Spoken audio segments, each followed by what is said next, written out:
안녕하세요. 북사랑 카페 크리스티나입니다.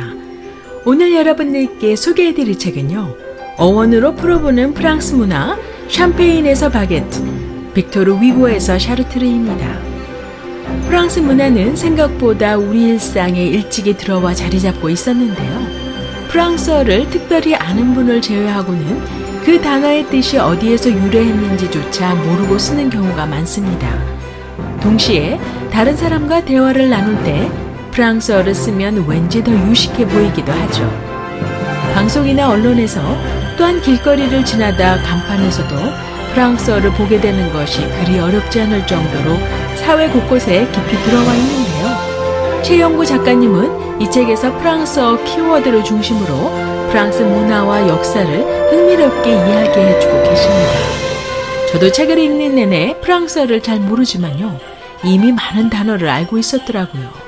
심지어 그 단어가 프랑스어에서 유래한 줄도 모르고 쓰던 단어가 꽤 있었습니다.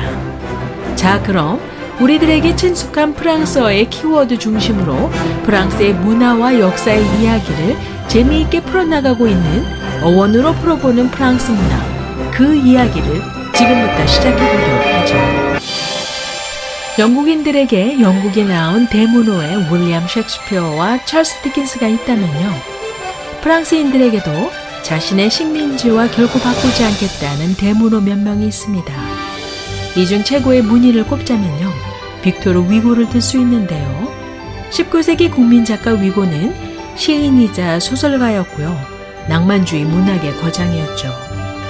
위고를 기리는 프랑스인들은 그의 작품으로 그를 기억하고 있는데요. 위고의 작품 중 최고의 작품으로는 레미제라블과 노트르담의 꼽추를 들 수 있습니다. 레미제라블은 프랑스어로 비참한 사람들이란 뜻을 가지고 있고요. 노트르담의 꼽추의 원제목은 노트르담의 팔이라고 하는데요.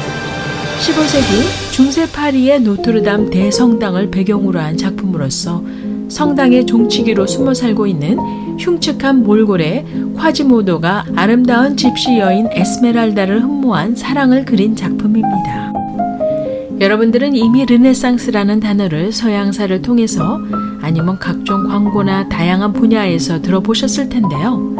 역사적으로는 중세에서 근대로 넘어가는 과정인 14세기에서 16세기 이탈리아, 프랑스 등 서유럽 문명사의 거대한 문화운동을 일컫는 말입니다. 이 단어는 이탈리아에서 시작되었다는 공통된 의견이 있지만요, 이탈리아어로는 리나센차이고요, 프랑스어로 네상스는 탄생을 뜻하고요, 르네상스는 재탄생, 재생, 부활을 의미한다고 하죠. 르네상스 시기에 이르러서야 인간은 인간의 고유의 가치를 지닌 창조적 표현을 존중함으로써요, 예술, 철학, 과학, 윤리학 등 획기적으로 발전할 수 있었죠.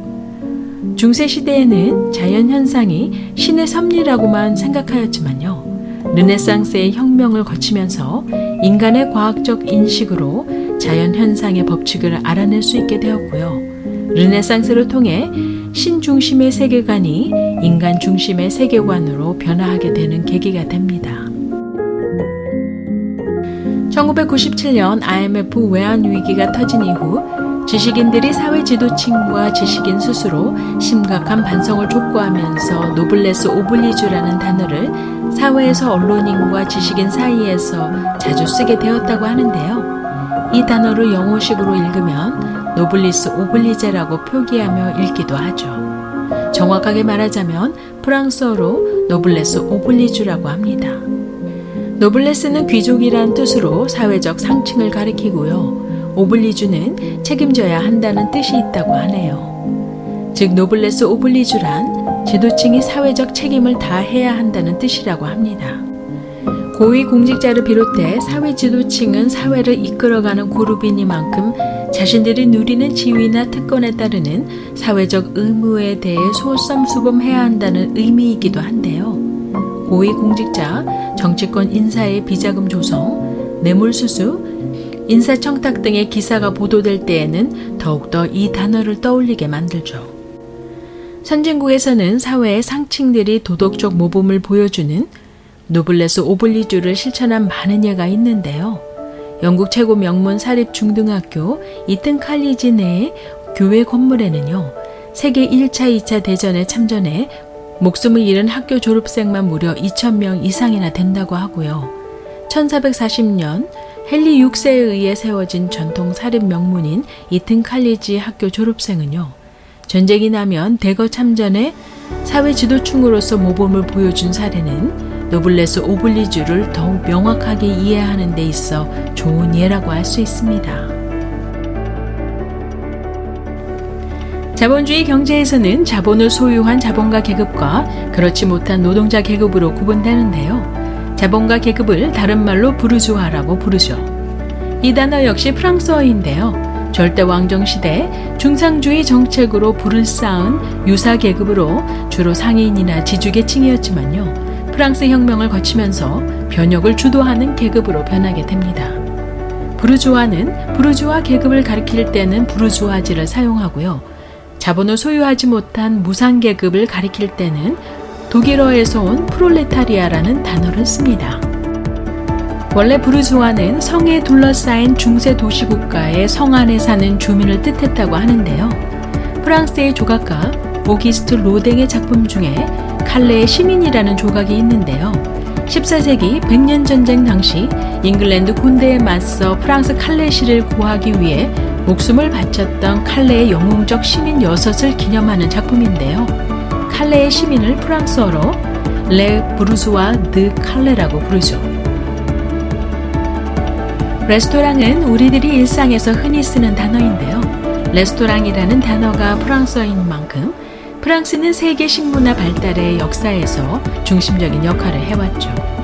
최초의 레스토랑 경영자는 1765년 파리에서 수프 판매점을 했던 블랑제로 알려져 있고요. 블랑제는 고기를 넣고 푹 끓인 신비한 수프를 판매하면서 레스토랑이라는 간판을 달았다고 하는데요. 그 간판에서 레스토랑이라는 단어가 유래되었다고 합니다. 레스토랑은 프랑스 동사 레스토레에서 나온 말이라고 하고요. 원기를 회복하다, 복구시키다는 뜻을 가지고 있으니 다시 말하자면 영양이 풍부한 음식과 휴식을 통해 체력과 건강을 회복하는 곳이라는 의미를 가지고 있다고 하죠. 카페라는 말처럼 우리들에게 익숙한 외래어 단어도 없을 거라고 하는데요. 인터넷 카페, 네이버 카페, 제 채널명조차 복사한 카페인데요. 원래 카페는 커피를 뜻하는 용어로서 심지어 커피를 파는 가게조차 카페라고 부르고 있죠. 역사적으로 보면 세계 최초의 카페는 1550년경에 콘스탄티노플에서 생겼다고 하는데요. 콘스탄티노플은 지금의 터키로서 최대의 정치, 문화, 종교의 중심지인 이스탄불이고요. 그리스도교와 이슬람교가 만나는 곳으로 교통과 상업, 그리고 교역의 요충지라고 하죠. 프랑스에서는 100년이 지난 1644년 남프랑스 항구 도시인 마르세유에 처음 카페가 생겼다고 하는데요. 18세기 말에는 무려 3,000여 개의 카페가 생기면서 카페는 파리 내에 명물로 자리 잡기 시작합니다. 1686년 시실리아 출신 프란체스코 프로코피아가 자신의 이름을 따서 만든 프로코프라는 카페에는요. 예술인과 문학인이 즐겨 찾던 곳으로 유명한데요. 디드로, 라신, 루소, 보마르쉐, 봉테르, 듀폰, 달랑베르, 몽테스키 외의 역사적인 인물들은 모두 카페 프로코프의 단골 고객이었다고 하고요. 벤자민 프랭클린이 미국 헌법을 고안하고 다듬은 곳도 바로 카페 프로코프였다고 합니다. 이와 같이 카페는 프랑스 지성사의 중요한 역할을 담당해온 공간이었는데요. 이탈리아, 프랑스, 스페인 등 지중해 연안에 사는 사람들은요. 햇빛을 즐기며 밖에 내놓은 카페 의자에서 에스프레소나 카페 오레를 마시며 혼자 신문을 보거나 친구들이 모여 대화의 장을 여는 것을 흔히 볼 수 있습니다. 루즈는 여성의 필수품이기도 하는데요. 루즈라는 단어는 프랑스어로 입술에 바르는 립스틱을 의미한다고 하죠. 프랑스어로 루즈와 레브르라고 하면 여기서 루즈는 붉은이란 뜻이고요. 레브르는 입술이라는 뜻이니까 해석하자면 입술에 바르는 붉은 것이라고 할 수 있네요. 루즈라는 단어도 우리들에게 왠지 친숙해서 립스틱이나 입술 연지보다는요. 루즈가 더 자연스럽게 느껴지기도 합니다. 고고학자들의 연구에 의하면 입술에 바르는 루즈의 기원은 5,000년 전까지 거슬러 올라간다고 하는데요. 고대 문명 메소포타미아에서 루주의 원형을 찾을 수 있다고 합니다. 그러나 오늘날 같은 막대 모양 형태로 화장품이 만들어진 것은 프랑스의 화장품 회사 겔랑에 의해서라고 하네요. 루주가 보다 보편화되고 여성들의 필수품이 된 것은 제2차 세계대전 이후라고 하는데요. 에리자베스 아르덴, 헬레나 루빈스타인, 에스티 로더, 크리스찬 디오르 등 명품 화장품 브랜드가 경쟁하듯 루주 상품을 내놓으면서 여성들에게 사랑받는 제품이 됩니다. 저는 오늘 여러분들과 함께 어원으로 풀어본 프랑스 문화 샴페인에서 바게트, 빅토르 위고에서 샤르트르를 리뷰해 보았는데요. 이 책은 111가지의 우리들이 익히 알만한 프랑스의 단어를 간단하면서도 정확하게 설명해 놓았는데요. 그 단어들 가운데 혹시 정확하게 알지 못하거나 아니면 그 단어가 프랑스어였는지조차 모르고 계셨다면요. 이 책을 한번 읽어보실 것을 추천드립니다. 프랑스어 단어의 뜻을 이해하는 것만으로도 잠시나마 프랑스의 문화와 역사를 맛볼 수 있는 참 유익한 시간이었던 것 같습니다. 오늘의 영상을 끝까지 시청해 주심을 감사드리면서요. 구독, 좋아요 잊지 마시고요. 그럼 다음 영상에서 만나 뵐 때까지 안녕히 계세요.